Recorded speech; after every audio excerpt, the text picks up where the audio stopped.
დროშები დაშვებულია საქართველოს ოკუპირებულ აფხაზეთში დაღუპულ ბავშვებს გლოვობს. ტრაგედია გალის რაიონის სოფელ საბერიოში 4 დღის წინ მოხდა. ხანძარს 5 მცირეწლოვანი შეეწირა, რომელთაგან ყველაზე უფროსი 7 წლის იყო, უმცროსი კი 8 თვის. დები დღეს დაკრძალეს. დღეს ოკუპირებულ რეგიონში გადასვლის საშუალება ჰქონდათ ოჯახის ახლობლებს, ნათესავებს და მასწავლებლებს. აფხაზეთის დე-ფაქტო ხელისუფლებამ მათთვის სპეციალური საშვები დაუშვა. გლოვის დღეს საქართველოში გაუქმებულია ყველა გასართობი ღონისძიება. ადმინისტრაციულ შენობებზე დროშები ისევ ხვალ აღიმართება. ოკუპირებულ აფხაზეთში გალის რაიონში ხანძრის შედეგად დაღუპული 5 არასრულწლოვანი სოფელ საბერიოში საგვარეულო სასაფლაოზე დაკრძალეს. ენგურის ხიდზე დილიდან ოჯახის ნათესავები, მეზობლები და ბავშვების პედაგოგები იყვნენ შეკრებილი. მათ შესაბამისი ნებართვის მიღების შემდეგ ოკუპირებულ საბერიოში გადასვლისა და გარდაცვლილი მცირეწლოვნებისთვის პატივის მიგების საშუალება მიეცათ. თბილისიდან ჩამოვდივარ, გოგოს მამინდავა. რა გითხრათ, რა ვიცი. ასეთი ტრაგედია გაგიგია თუნდაც. სოფლიოში ასეთი რამე მომხდარა. აქ სწავლობდნენ, ზოგი იქეთ არდადაგებზე გადასული იყო ბებიასთან. ამაზე საშინელი ტრაგედია მე არ ვიცი. არ ახსოვს ალბათ სოფლიოს. მადლობა იმ ადამიანებს მართლაც, ვინც დაგვეხმარა და ასე უპრობლემოდ უშვებენ დღეს ადამიანებს სამძიმარზე. ემილია იყო ჩემი მოსწავლე, უფროსი, მეორე კლასელი, ძალიან თბილი მოსიყვარულე. ის ადამიანები კი, ვინც ოკუპირებულ საბერიოში პანაშვიდზე ვერ ჩავიდნენ, ზუგდიდის მუნიციპალიტეტის სოფელ ახალ კახათში, იმ სკოლაში შეიკრიბნენ, სადაც ბავშვები სწავლობდნენ. საკლასო ოთახებში სპეციალური კუთხეები მოეწყო.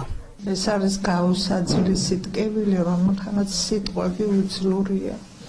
ჩემთვის და ყველა ჩვენი კოლექტივის ეს არის საშინელება ამისი გაფიქრებაც, რომ ემილია და ანა მარია არ დაგვიჭირდება, გაკვეთილდება და ცარიელ მერხებთან გვეხდება შეხვედრა. 9 იანვარი საქართველოში მთავრობის გადაწყვეტილებით გლოვის დღედ გამოცხადდა. ქვეყნის მთელ ტერიტორიაზე სახელმწიფო უწყებების შენობებზე ყველა სამხედრო ქვედანაყოფში დაეშვა სახელმწიფო დროშები. სამძიმარს იღებს საქართველოს მეგობარი ქვეყნებისგან. აზერბაიჯანის პრეზიდენტმა და პრემიერ-მინისტრმა მთავრობის მეთაურს პირადად მიუსამძიმრეს.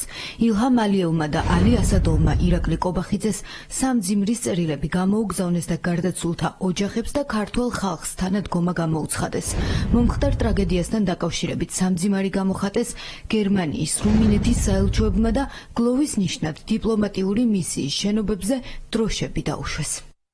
ოჯახს თანადგომა გამოუცხადა აფხაზეთის ავტონომიური რესპუბლიკის მთავრობის თავმჯდომარემ, რომელმაც რამდენიმე დღის წინ ხანძრის დროს გადარჩენილი ოჯახის ერთადერთი წევრი ქუთაისის კლინიკაში მოინახულა. ძალიან დიდი ტკივილია როგორც ჩვენთვის, ასევე მთელი საქართველოსთვის. სამძიმარი მინდა გამოუცხადო ოჯახს, ნათესავებს, სრულიად საქართველოს და მინდა უსურვო ჩვენს ქვეყანას, რომ ესეთი რამე არათუ საქართველოში, არამედ მთელ მსოფლიოში არ მომხდარიყოს. ჩვენი სარეზერვო ფონდიდან დავეხმარეთ ოჯახს და მომავალშიც გავაგრძელებთ ამ თანადგომას.